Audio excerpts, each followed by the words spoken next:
Sharon. I am the manager of Employability Malden for an organization called Triangle right here in Malden, which is a nonprofit which serves the needs of people with disabilities. And we are here tonight to talk about the organization Triangle. But before I even get into our wonderful guest tonight, I'll let everybody know that we are dedicating tonight's show to really a giant in the Triangle family who sadly passed away last week, Miss Carmela Gregory, known to all of us as Mel. And so this is dedicated to her wonderful memory and legacy. And I think we have some pictures of her that we want to show. Francis, do we have anything?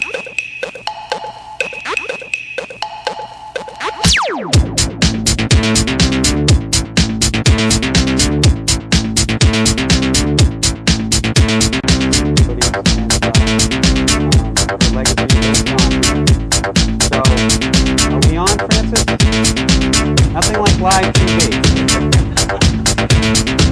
I do have a dance ready, but it's not for prime time.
Okay, we're back.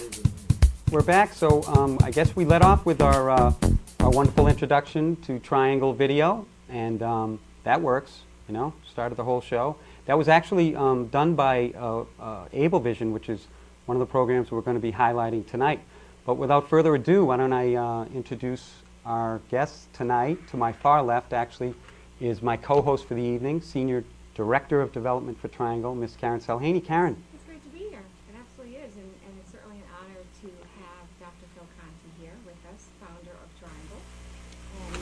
So we thought we'd start the program with a history. Sounds good. For all the viewers out there. How much do I have? 45 minutes, an hour? We've cut it. Well, that's without song. Well, Triangle goes back to probably around the year 1969, when there were a couple of groups of individuals in the city of Malden that were meeting with a gentleman called Harry Abelson. And Harry Abelson had a dream, which he talked about for 25 years.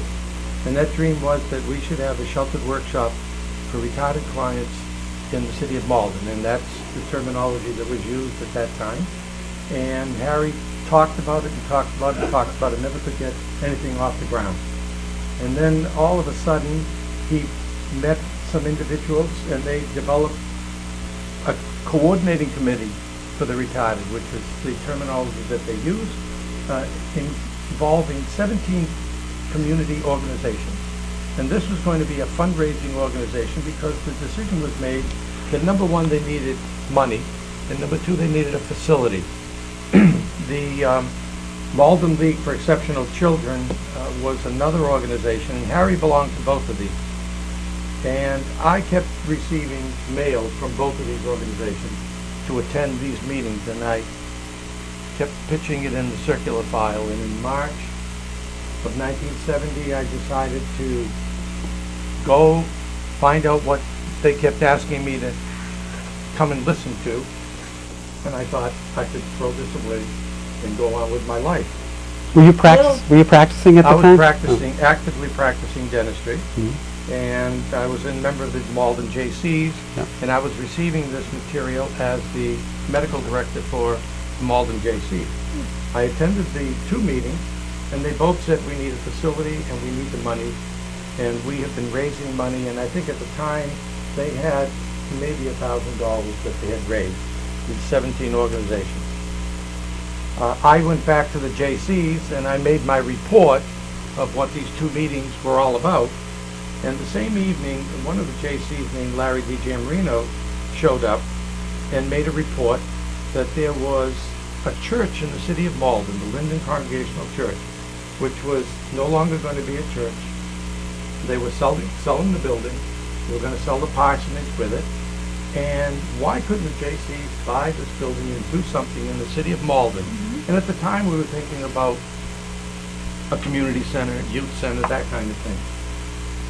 But with my report, needing a facility, and Larry's report, here's a facility, the JCs, in their infinite wisdom, said, let's buy this church.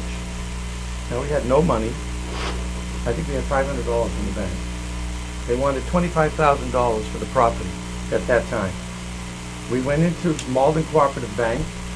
We had a meeting with the president, Ed Marston, and we basically said to Ed, we want to borrow $25,000 to buy this property.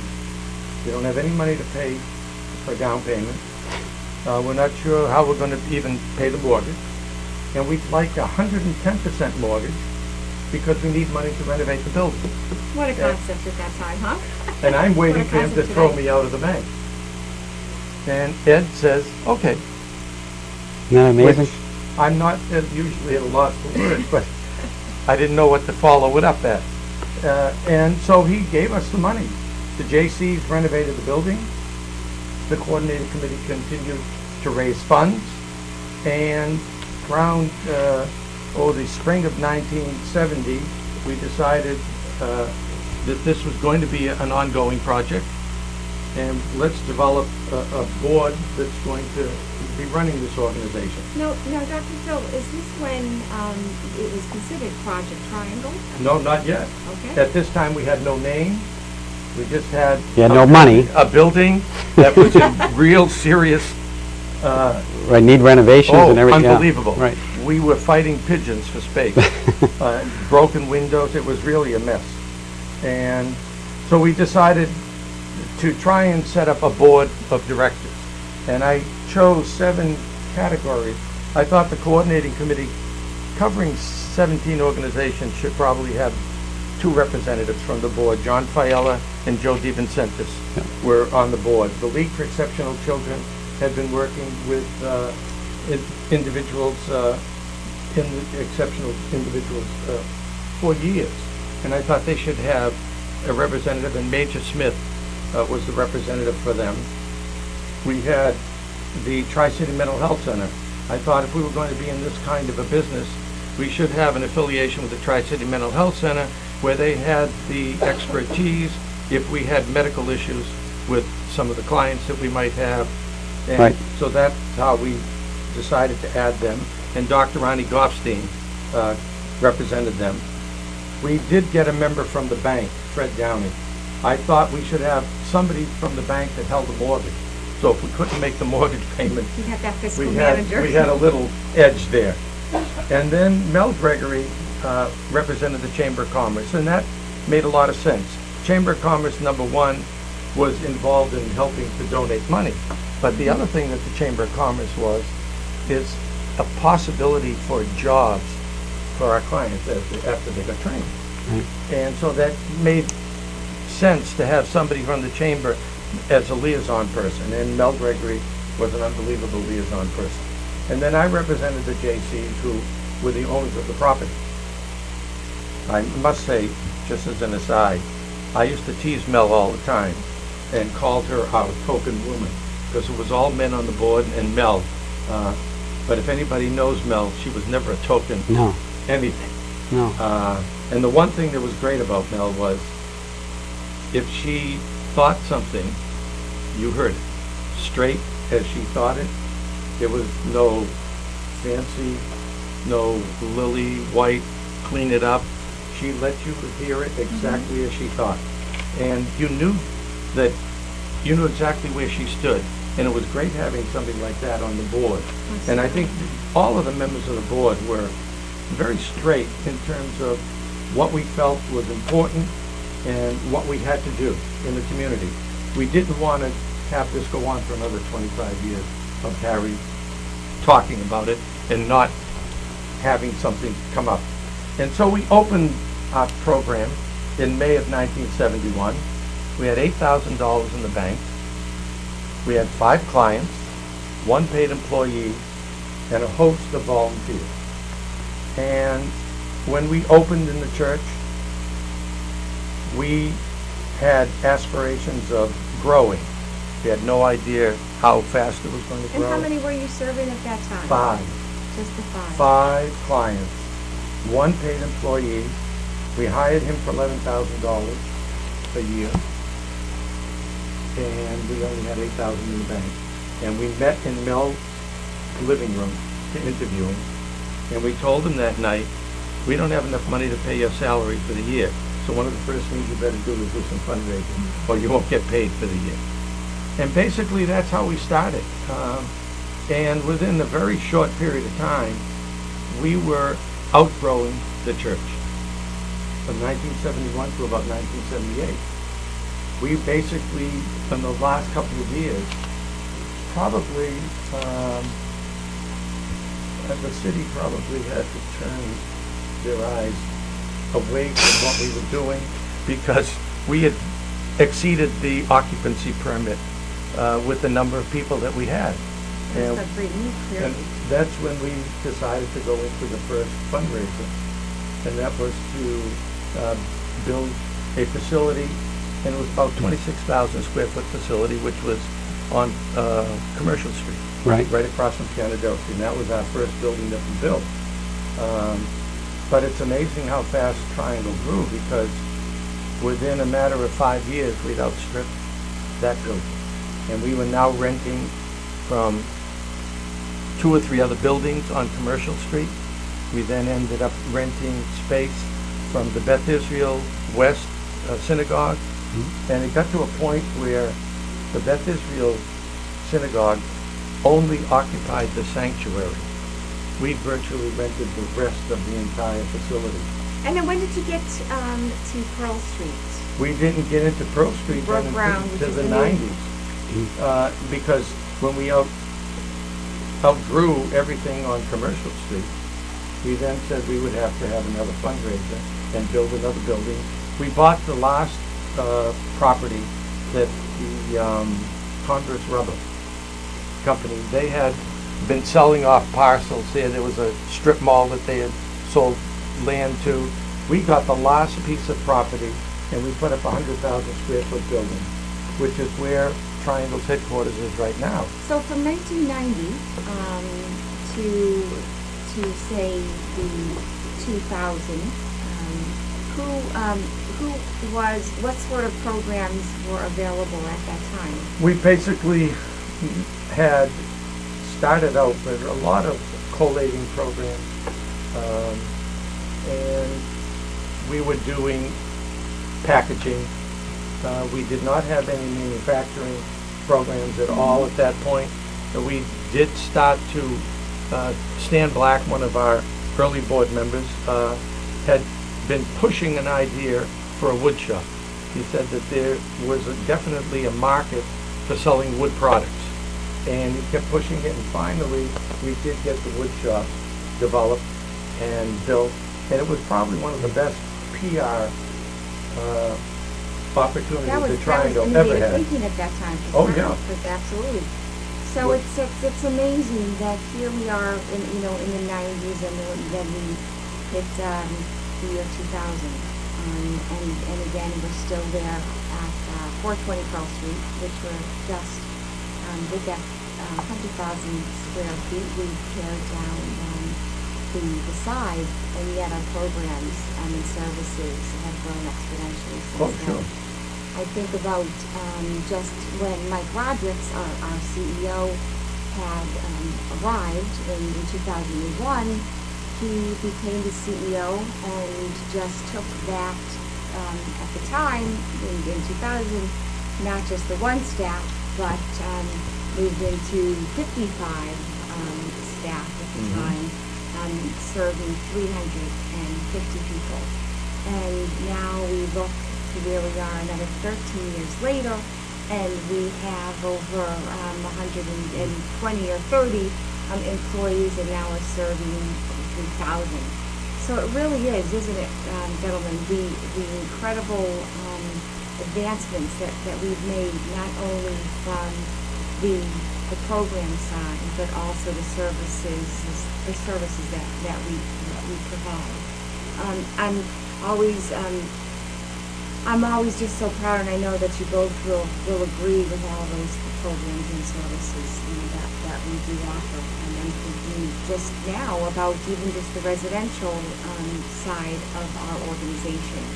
So back then we had one house, and it was the pastor that was attached to the church, and we had. Can I speak to that? To jump back at the Yeah. beginning, because I think people need to realize when you first opened those doors, and I was reading some old newspaper articles, and you're quoted in there. Like anybody who had any kind of knowledge of businesses are saying this is a bad idea, and there was a quote, and I know you're a man of faith, that said, if God wants this thing to happen, it's going to happen, and if He doesn't, it's going to go down the drain. We should open these doors. Well, we had $8,000 in the bank, I told you. Right, When we opened right.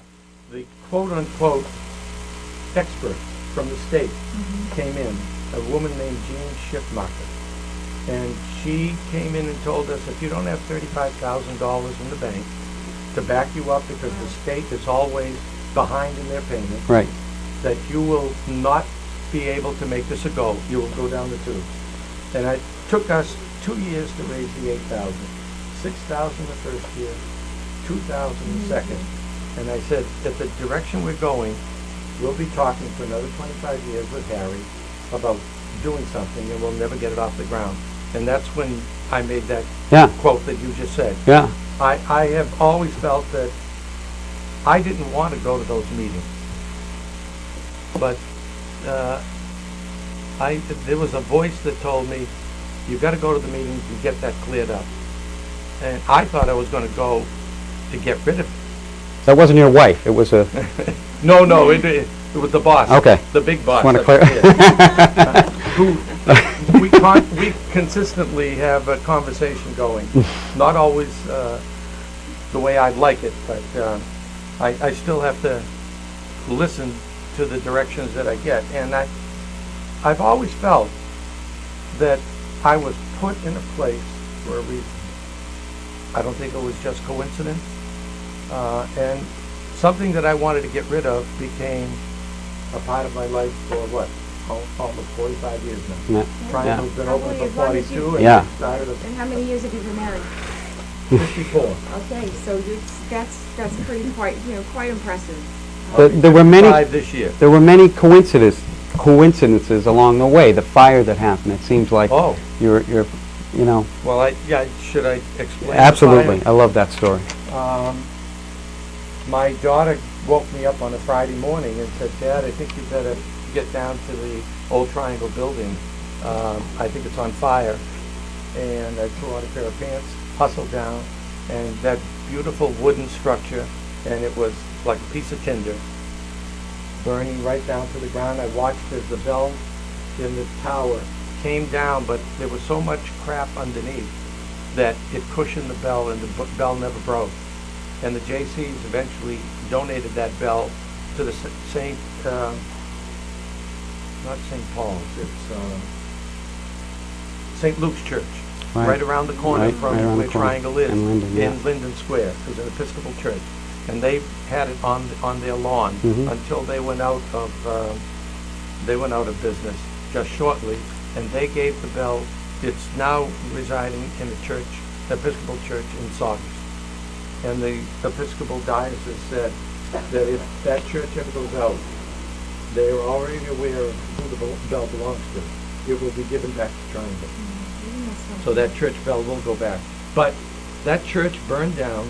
We wanted to knock the church down to put up our first residence. But we didn't have the money. They wanted $7,000 or $8,000 to knock the church down. We didn't have that money. The church burned down, and the insurance company paid us $35,000 for the loss of the building. The building burnt on a Friday. Saturday noontime, the policy was going to lapse. Yeah, that's what I mean. I mean, you can't write that in a movie. That's unbelievable, no. Right? And it's exact, and that has happened to Triangle over and over and over again. When something looks, we look like we're going to have to close the doors, some angel shows up with a Writes check. a check. Yeah, and they do. Yeah. They do. Yeah. Over and over again. I mean, you, Mel, many of the others you mentioned, Stan Black, I mean, you guys were there, keeping the doors open, doing all the I mean, truly people like me, and I'm sure Karen would say it's like standing on the shoulders of giants. You guys kept this organization together. Mel was such a fierce advocate.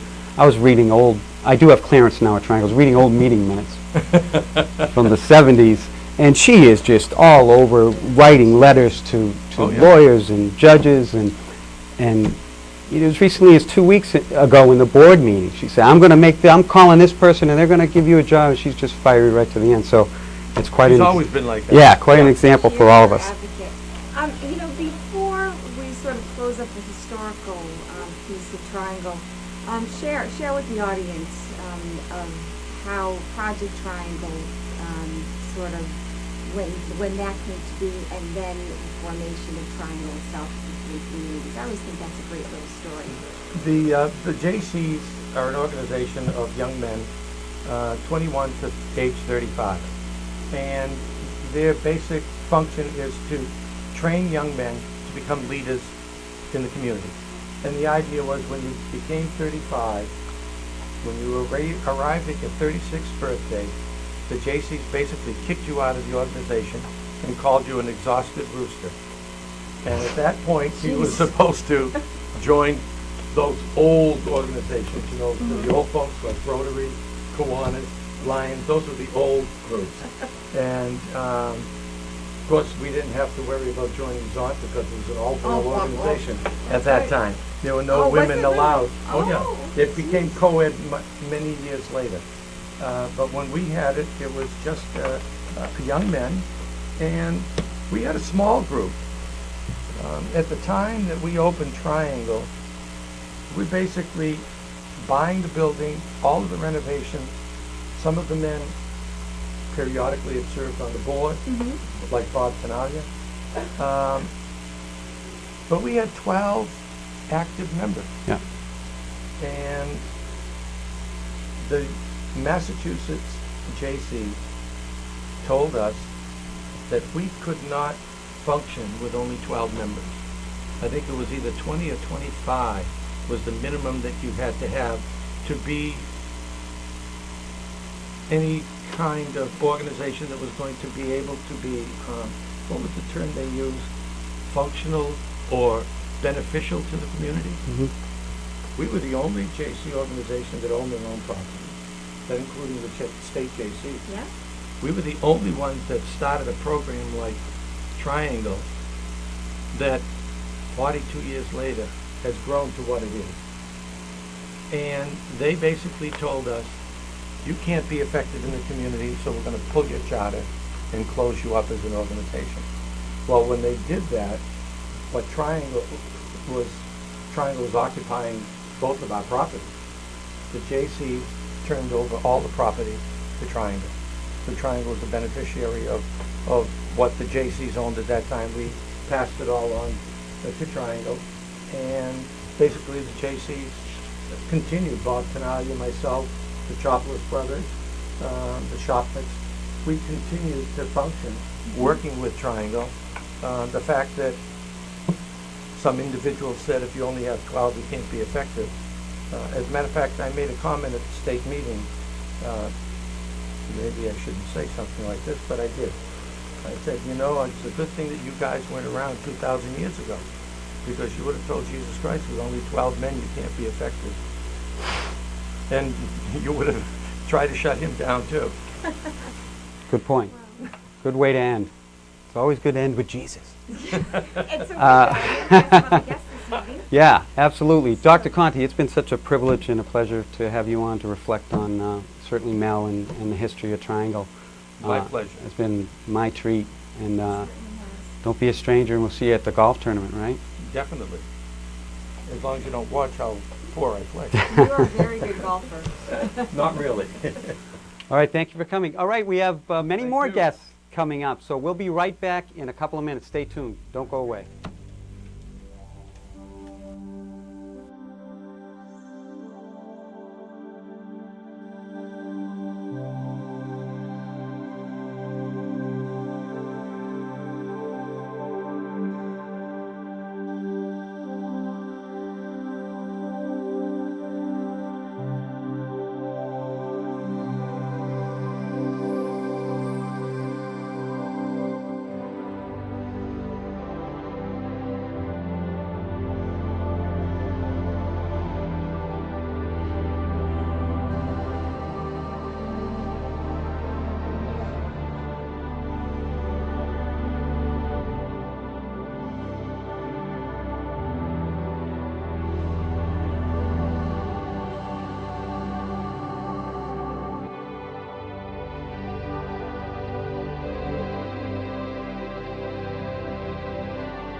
Okay. Uh-oh, did I lose my... Oh, no. Oh, we're back. We're back on live TV. I am not used to this. Where's my floor director? Welcome back. Thanks to Dr. Conti for joining us, and we are back with our next guest, who's a Triangle participant, Mr. Robert Goutreau. And Robert, actually, Karen, you want to speak a little bit about... Well, I was just thinking about having Dr.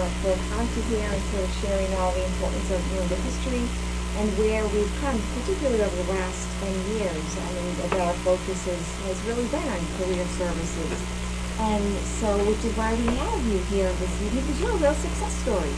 You represent so many of our participants who have been able to benefit from the services at Triangle. Tell us a little bit about what brought you to Triangle and what makes you an independent professional. Well, I work at the Triangle for 4 years. I mean, doing the period handling. And then I worked at the Department of Education. And then after the contract went out, then I went back and then I worked at Triangle. And then I worked at EPW for about a month. Fantastic. And so, are you working with Mike Sharon on this as well, right? Yep. He drives us around, and there's 2 other people that work with us. His name is Mike and Jason. Mm-hmm. He goes to the park and he cleans the park up. So it sounds like you're really fulfilling a really great need here in the city. Absolutely. This is part of, as Karen, you know, the Employability Malden Initiative, which I work with, and essentially what we're doing, you know, we have career services all over, of course, but this specific initiative was for Malden, and try to target local businesses and reach out to them and you know, meet the needs of the employers and hook them up with our guys, with job seekers who want to go out there and work hard. And so we developed a nice relationship, which, by the way, we're filling in for the mayor's slot, I guess. Imagine that. Yeah. In case anybody thought there was a coup, I am not the mayor. No.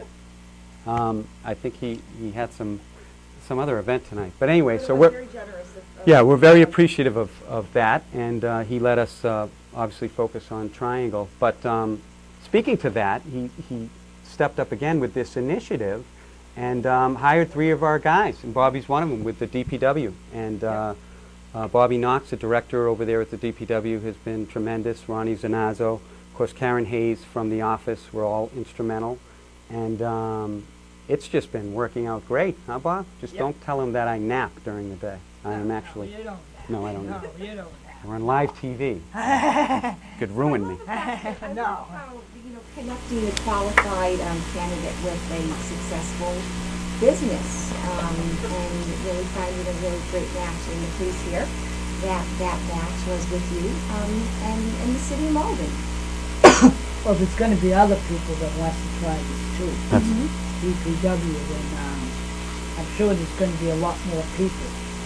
Yeah, and I hope so, because you know, it's really good experiment that I'm doing. Absolutely. And you know, like when the park is all dirt, you know, we just cleans up. If you know, we got a call and we stop and then we just clean it up. Yeah. It is, and they're real, and you know, as you said, filling a need. Ronnie Zanazzo said, you know, they really are filling a need. There's a lot of odd jobs that they can't take off their regular full-time people and pull, and they're not going to hire for, you know, and so, you know, you guys are really filling a need, and it looks like there's going to be an extension into next year with different jobs that have come up, and they're certainly looking to us as a resource. And you're right, there's your other people you work with, Triangle, are in the shoots too. So it's a great relationship, and just doesn't stop there. We placed someone at DePietro's, which is another local restaurant in Malden. So We're hoping to continue those success stories. Absolutely. There is so many businesses out there within our local community here in Malden and beyond who, again, want to be, that could really benefit from very qualified, very conscientious, very skilled individuals like yourself and others that can really fill that need for so many potential employees and businesses out there. And it's, whether it's one day a week, maybe you could share about the fact that it doesn't always have to be a full-time position. no, in fact, a lot of our job seekers are looking for part-time work. In many cases, they need to not go over a certain amount of hours so they can maintain their benefits. Now, there are other situations where it might be their goal to have full-time. We certainly target companies and try to get people placed where they could climb a ladder. But a lot of it is part-time, and Bobby and those 2 other gentlemen he mentioned doing a great job. They go out 3 days a week, 10 to 12 hours. Fantastic. It's awesome. It's awesome. I love the fact that I think that probably one of the challenges for you may have been transportation. And being able to have that transportation provided for you must have just really been a total, great plus for you, was it? Yes, it was. We did a task that we had to clean the sidewalk. It was like a lot of leaves and a lot of dirt there. So me, Jason, and Mike went out there and we cleaned it all. Plowed right through. Yeah. Yeah. Mike Dragon. No, I was just there observing. Well, it's so great to have you Yeah. here. Thank you so very much. And any other We're out questions? tomorrow morning. He's got Sweet. a. We love it. Bobby, thank you for coming, pal. Anyone you want to say hi to out there? Hi, everybody. There you go. Thanks for coming, Bob. All right. Thank you. We have many more Great. guests.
Okay, we're back. Welcome back to the show, the Malden Zone.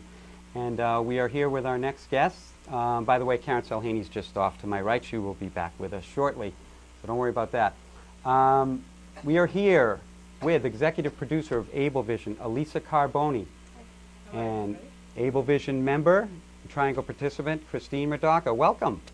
Welcome, Michael. How you doing? Very well, very well. Good to see you. Good to see you. How's it feel to be up here? Awesome, I love it. You always do this. This is old hat to you. Yes, it is. Isn't it? Elisa, tell us a little bit about the history of Ablevision. Sure. So Ablevision and MATV have really strong connections. It was started up in 2003 by a program participant that actually attended our job services and was placed at Malden Access TV. His name was Larry Carici. Yeah. And Larry was in a wheelchair, and he came up with the idea. He said, let's just try it. And Christine was one of the original members. She was the very first host of Ablevision Episode 1. So I actually wasn't around then, Chris. You want to talk to them a little bit about how that first episode went? It was wonderful.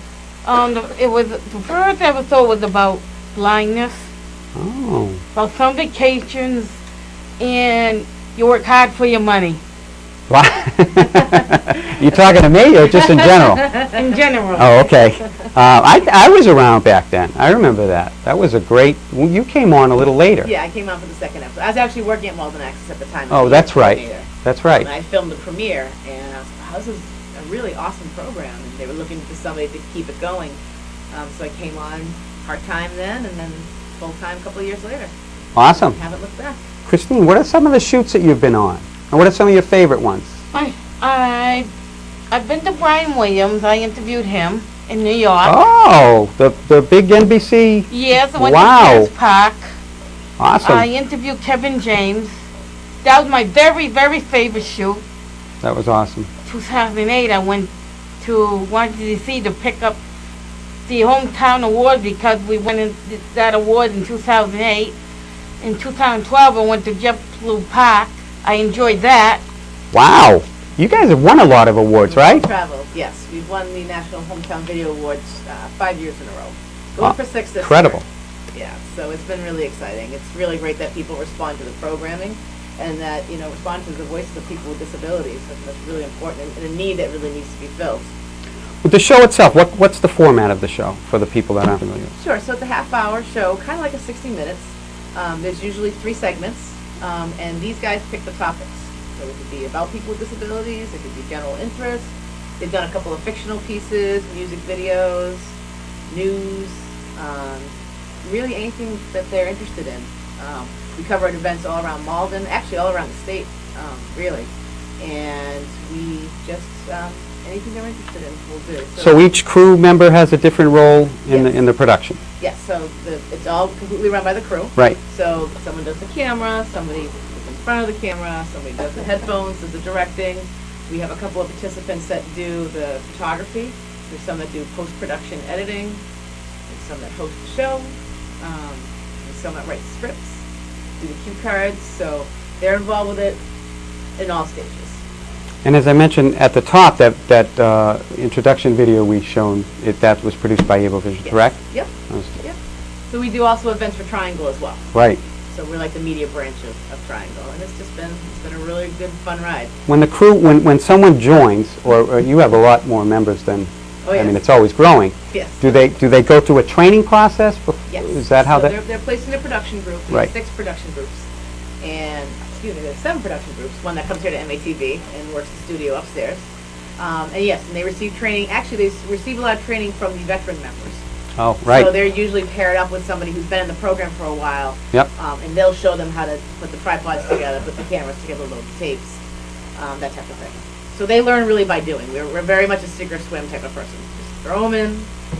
Let's just gotta get your hands dirty and do it. So you having fun? Yes, Do you like Ablevision? I love it. What are you going to be doing next? What are you working on now?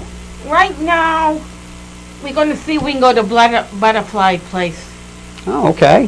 What's that? It's a place where they have butterflies, all different flowers. Oh, good. Awesome. Just interviewing about the people that work there, and probably not interviewing the butterflies. I don't know how much to say. Yeah. I had butterflies tonight before we started. I think we all did. So, Lisa, how does a show like Ablevision would you say, help people with disabilities express themselves? Well, I think that there's a big void for people with disabilities on mainstream TV in general. So we're filling that void, and these guys get to express themselves in all different types of ways, whether that's doing it through the camera, or talking about different subjects, or how they speak on camera. And then seeing themselves on TV really gives them a big self-confidence boost. I mean, how do you feel like when you're like on TV, Christine? Proud, I love it. Yeah? How come? Because I'm seeing myself and what I did. And do you have family and friends that watch too? Yes, I do. Yeah, so it's a great way for other people with disabilities to say, hey, listen, I can do that too. And we showcase all different types of things. So we have showcased people who have gotten their first job, people who have gotten their first apartment. Right. You know, so other people with disabilities can say, hey, I can do that too. And we just try to seek out really positive role models for everybody. Oh, it's just an awesome program. And like you said, you do things within Triangle, Yes. such as another program we have, which is Impactability. Could you speak to that a little bit? Sure. So our Impactability program is a program to help people with disabilities gain self-confidence. And that's through a number of different ways. The first is through self-defense. So we teach people with disabilities how to be safe in the community. So how to appropriately respond to somebody if they feel threatened or unsafe. How to get out of maybe a tough situation. And how to defend themselves if they are, you know, unfortunately attacked. The rates of abuse against people with disabilities are pretty high. And Impactability seeks to bring those rates down. And we do a lot of just, let's talk it down, let's make sure it doesn't actually get to the physical. Right, right. We do teach physical skills to our participants. And it's been a really successful program. Absolutely. I think you saw in the video, Yep. Since we ran it, you know, 5 people have successfully warded off a potential perpetrator. And that's amazing. Unbelievable. It's amazing that, you know, people that, a lot of people think they can't, and they can. They just need to know the skills and the know-how how to do it. Awesome. So Yeah. I think it's really great. I think it's a great program. I myself am a graduate of the program. We also teach people who don't have disabilities. We run a women's basic and a men's basic. I know. And Meg sign up Stone, for she's the director, right? Yep. Has been, I have yet to take a class, but Well, you should I'm take a planning class. to. It's pretty fantastic. Yeah, I need to. I need So to. anybody Definitely. who's interested can contact Meg Stone, and that you learn how to fend off a potential perpetrator, but also more than that, just how to be confident about yourself and how to carry yourself through the community. A lot of our guys, we talked about transportation earlier, Right. are taking public transportation. That's right. What do you do if somebody approaches you on the subway, or approaches you at the bus stop, and gives you a hard time? You know, how do you get out of that situation safely, or deal with that situation safely? Incredibly You know? valuable service that Absolutely. Impactability Or a is doing roommate, for. or a Right. caregiver, somebody you are supposed to trust that maybe is breaching that trust with you. How do you deal with that situation? So it's a really, really well-needed program, and I don't really think anybody else is doing it. You know, and a lot of other organizations are bringing Impactability to their organization Yeah, to train their participants in their model too. Yeah. it's really groundbreaking, I think, in a lot of levels. Well, that's what Triangle is. That's absolutely correct. And just another great program that Triangle showcases within its organization.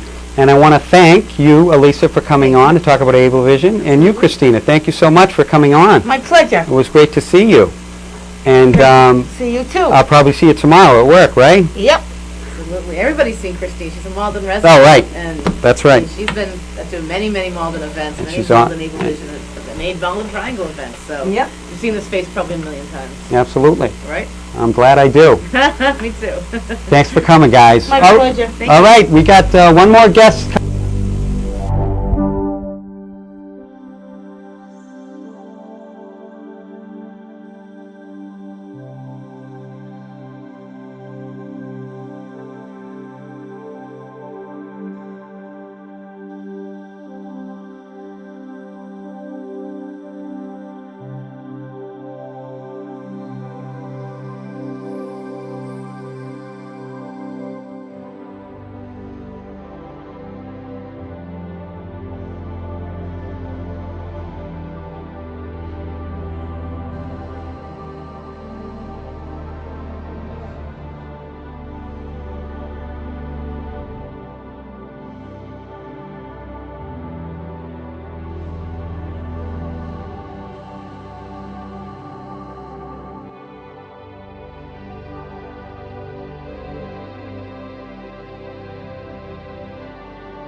Hi folks, we're back. Thanks to Elisa Carboni and Christine Murdaka from Able Vision for appearing tonight on our show.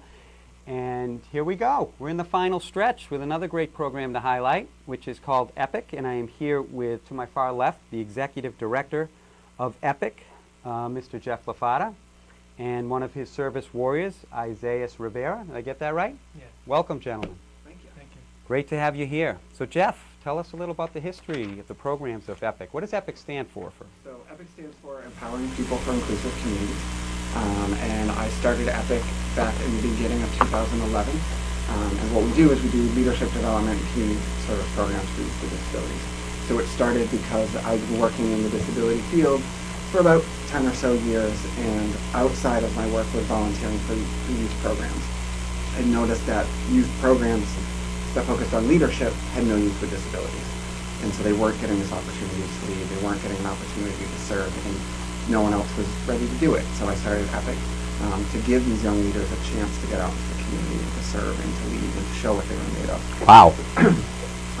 So then in the fall of 2011, I met some great folks from Triangle and came in, and that's how we've since been part of Triangle. So it gave us the opportunity to really flourish and focus on our program by having the support and foundation of Triangle behind it. So you mentioned the EPIC Service Warrior program. Who are these EPIC Service Warriors? And what are these young? I'm guessing he's one of them. He is one of them. Okay. This is one of our amazing EPIC Service Warriors.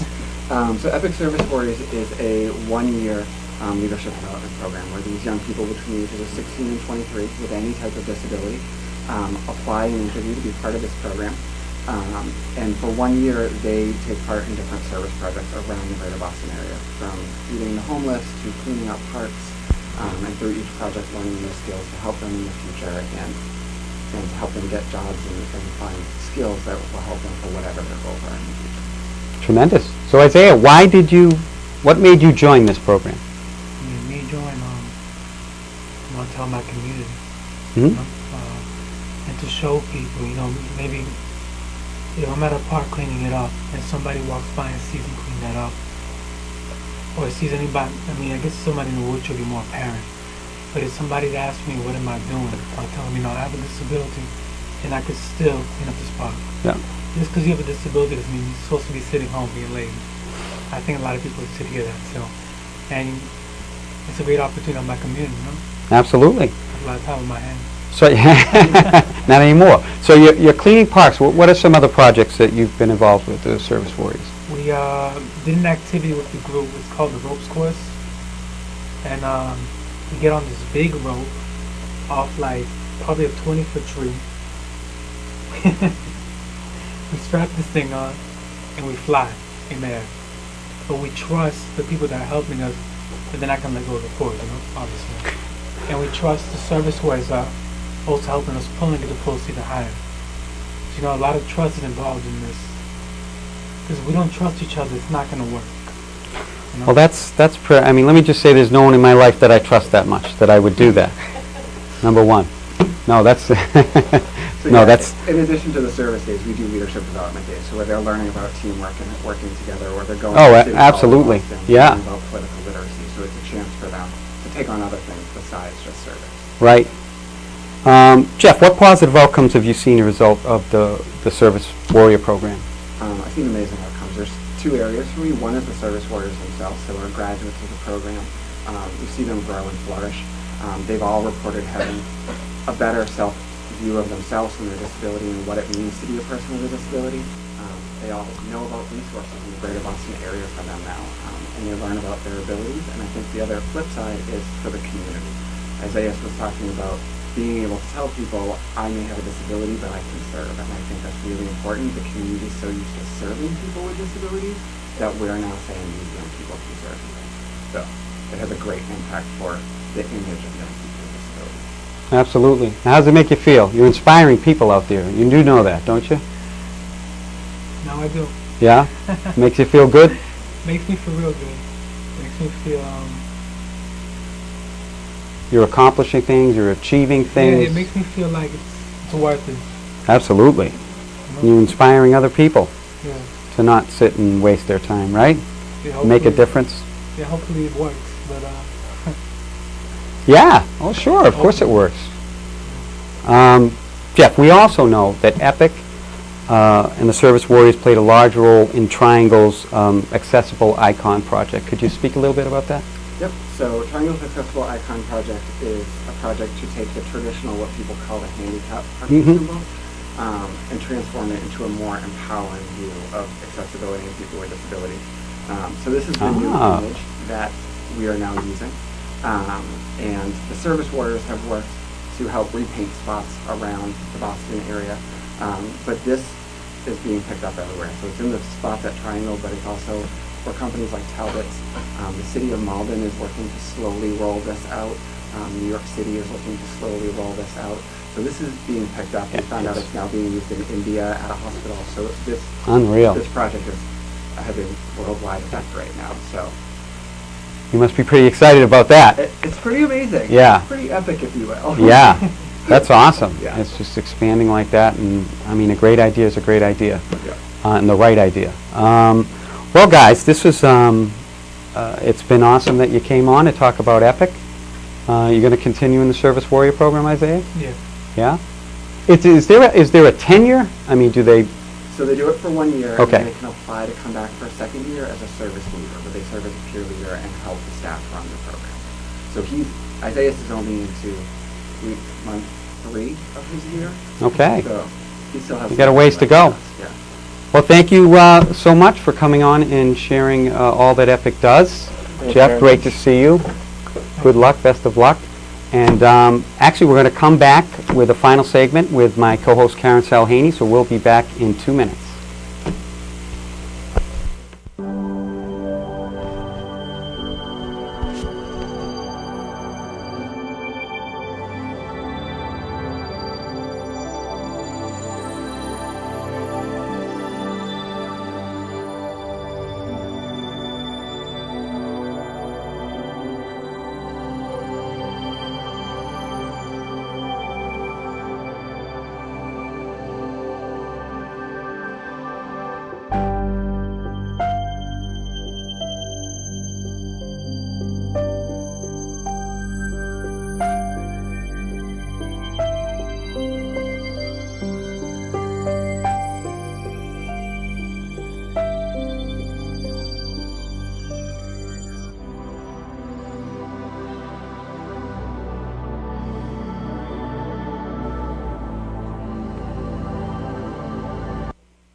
Out with the video? No. How long do we have actually? Well, we're on. We got 2 or 3 minutes, I would say. We're back with my co-host Karen Salhaney. Thank God she came back. Karen, it's been a fun. I think that you did a great job. It's been a fun night, And there's a lot to share. and there's a lot more that we I need know. that we could, but we only had an hour, so maybe we'll maybe the mayor will let us come back. You know what? Again, there's so much to share There is. between all of the services that we do provide. And I know that there may be some real interest in terms of how can folks out there support the efforts of Triangle. And I say, and I'm sure that you'll join me by saying, come in for a tour. Absolutely. People are always blown away by the tours. It's absolutely. And that gives people the ability to really get a sense of the community, our community, Yep. and that how it really goes beyond just that the building now on Pearl Street. And by coming and getting a sense of our community, there's ways of helping, volunteering. We're always looking for volunteers, and that through that volunteerism, it allows those who have the time. Yep. That's how I started, Karen. Is it really? I started as a volunteer in the residential department back in '99. Yeah. It's a fantastic. Yeah. Look at here. Yeah. Here you are. You're the host of Yes. of this Yes. show. Getting paid millions. Love No. it. It's called Priceless. No, Priceless. they only knew how much fun we had at work too. We do have a great time. But in addition to the volunteering piece, there's ways of coming and supporting by just being able to provide support of treasure. It might be Absolutely. resources for businesses out there and individuals out there that that have the ability to lend their support in that way, whether it's printing or maybe that's lending their support in vehicles. And then you have to just put a plug into the events. The events at Triangle. Ah, we have so many. Goodness, you are the event Ranging planner, from- aren't you? We should mention. Yeah, that's right. And just so grateful for our event management team. Oh, wonderful. Elsie and Christine in particular, Yep. I wanted to give kudos to. But we're having upcoming golf tournaments. I like to leave everyone with our information about if you're interested in golfing, coming, or just even having a great dinner. Check out peoplewithability.org. Yep. Again, that's peoplewithability.org, and you can get all the information that you need to contact us. Okay, well, we're wrapping up, folks. Just a few seconds left. I want to thank all our guests tonight. It was a wonderful night highlighting Triangle and the memory of Carmela Gregory, who is a giant amongst. Karen, it was a lot of fun. Good night, everybody. Good Come night. check us out. Peoplewithability.org. God bless.